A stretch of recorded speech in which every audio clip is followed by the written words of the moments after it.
vamos falar de transtorno bipolar. Logo a gente pensa em episódios de mania, episódios depressivos e essa oscilação entre eles. Mas e quando não tem muito característico esse episódio de hipomania e esse episódio depressivo? O que será que pode ser? Hoje eu vou te explicar um pouquinho sobre o transtorno ciclotímico, que está dentro dos transtornos bipolares e tem algumas características diferentes. Antes disso, não se esquece de se inscrever aqui no canal e ativar as notificações.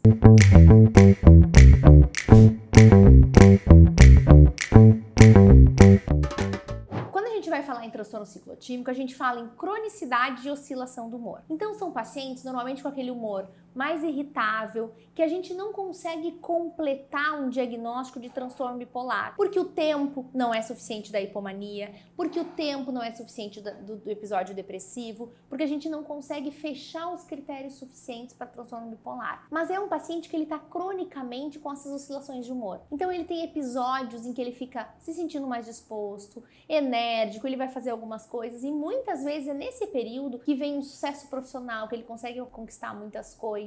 E logo depois vem episódios um pouco mais de falta de energia, de tristeza, de desânimo, mas que a gente não consegue classificar e enquadrar como um transtorno depressivo. Claro que não é tão simples da gente fazer esse diagnóstico, porque primeiro a gente precisa descartar um transtorno bipolar para poder determinar o tratamento adequado. Até porque de 15 a 60% das pessoas que apresentam esse transtorno ciclotímico podem sim desenvolver um transtorno bipolar tipo 1 e tipo 2. E a gente pode identificar essas oscilações de humor desde a infância. Só que a gente não pode ter esse funcionamento, essa alteração de humor por mais de 2 meses, que a gente já vai lá incluir no transtorno bipolar. Lembrando que na infância, muitas vezes, em vez da mania, do aceleramento, eu vou ter a irritabilidade. Então, aquele humor irritável, a gente também tem que lembrar de transtorno bipolar e avaliar. O diagnóstico, ele é essencialmente clínico.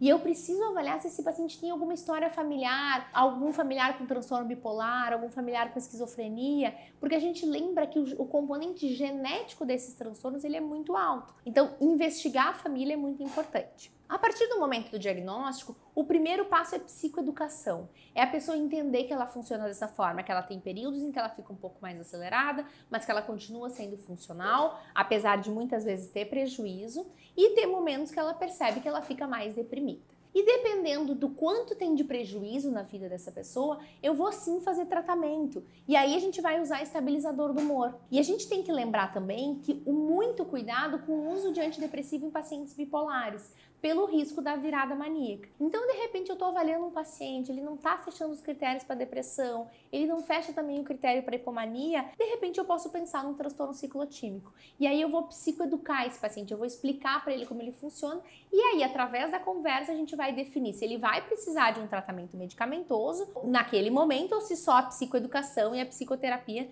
vão ser suficientes para ajustar esse funcionamento. Ficou com alguma dúvida? Conhece alguém que funciona mais ou menos assim? Não se esqueça de compartilhar esse vídeo para que mais pessoas tenham acesso a essa informação e se tiver com dúvida, não te acanhe e manda pergunta.